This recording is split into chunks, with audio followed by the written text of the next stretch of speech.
The Sports Source is brought to you by Fast Frame, with exciting Vol sports prints now available.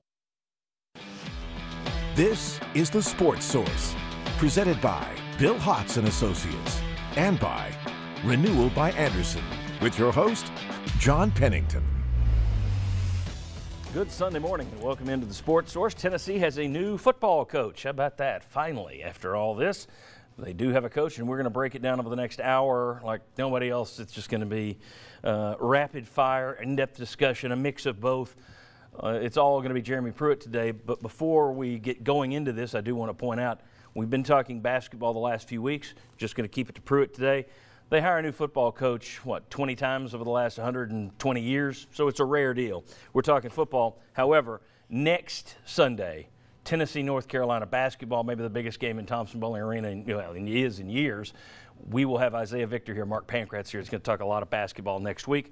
Today, let's dive into the Jeremy Pruitt situation. Today's show is brought to you by Bill Hotz and Associates. Everyone knows attorney jokes. Lots of attorneys do their best to make you laugh at their spots.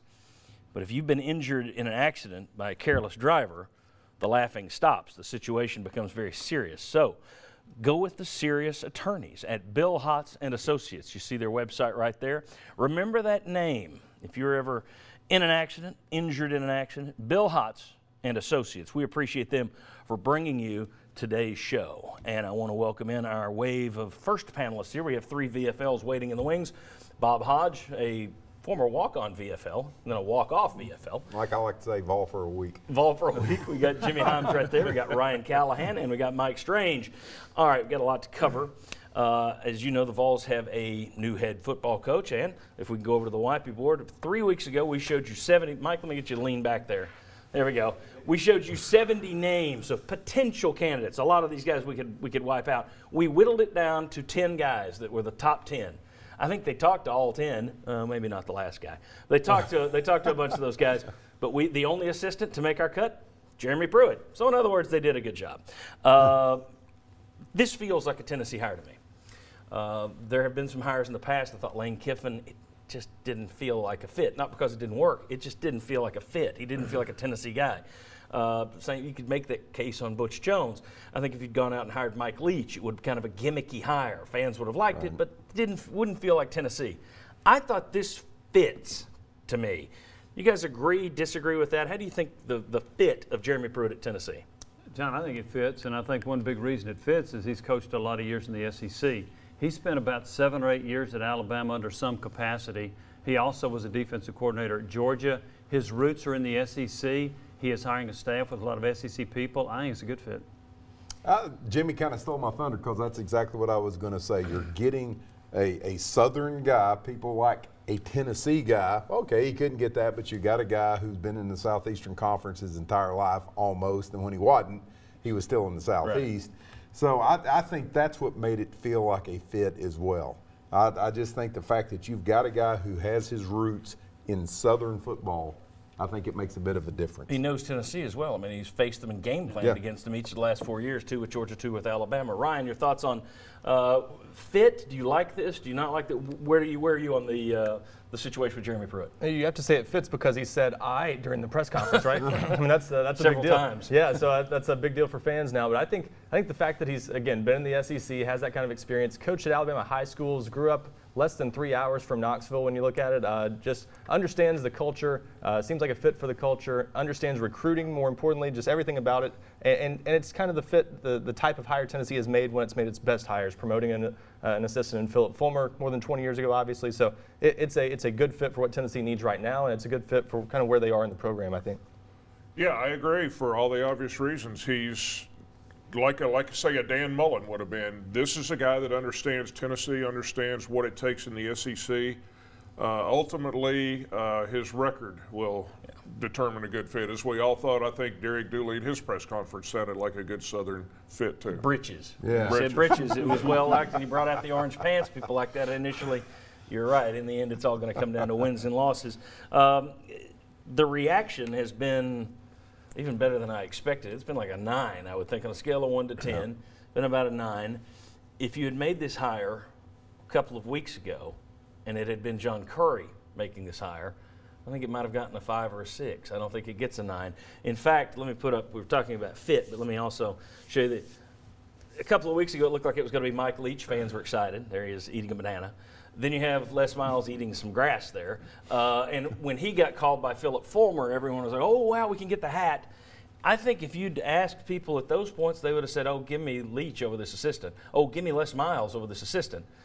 But once Fulmer brought him out, and after a week where you got turned down by everybody, I think that helped Jeremy Pruitt. The fact that the perspective from a Tennessee fan standpoint changed over the course of that week. How much do you think this hire would have been received differently had it been Curry trotting him out 2 weeks ago? I think one underlying factor is as the other names fell by the wayside, Tennessee fans focused in on, okay, who's next up? Who's a real possibility? Who may we get? And when you started digging into Jeremy Pruitt, I think that made him look a lot better. I think if before fans realized what he had done at Georgia, what he had done at Florida State, what he had done at Alabama, if you just said, okay, we're hiring his defensive coordinator, okay, yeah, they'd have been taken back a little bit. But when you had time to read, wow, he's been really good everywhere he goes, I think that helped him a little bit. The fact that fans got to know him some before it was official. And I think the timeline helped too, what you were alluding to, having gone so long without having a coach. I think the fans were ready to just have somebody in place, and I think the former credibility is also another factor that has made this a more acceptable hire to the Tennessee fan base. Thoughts, guys? Yeah, I think if this hire had been made, a couple weeks ago at the beginning of the search, it would have looked like Tennessee was reaching down the board a little bit. A lot of people expected a sitting head coach, a more proven guy at that point. I think now, you look at it and it looks.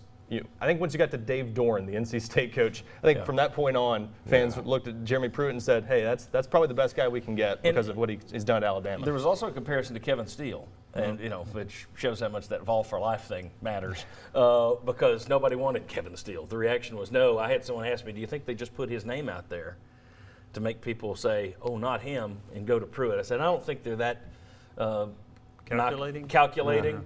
Maybe a little less calculating, but I do think that that helped as well. The fact that there was someone they clearly did not want. Well, I also think it probably helped that some of the head coaches that you talked to, it wasn't like guys who had great resumes.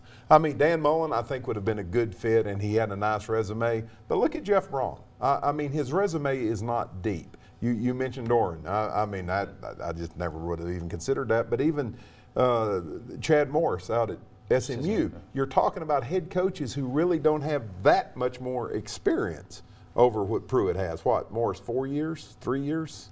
A couple of years, 3 years. He just finished his third year. So I think that helps him a little bit too. I'm going to go by the public reaction I saw yesterday. Tennessee played its first basketball game as a ranked team in 7 years, John. Yeah. Basketball fans.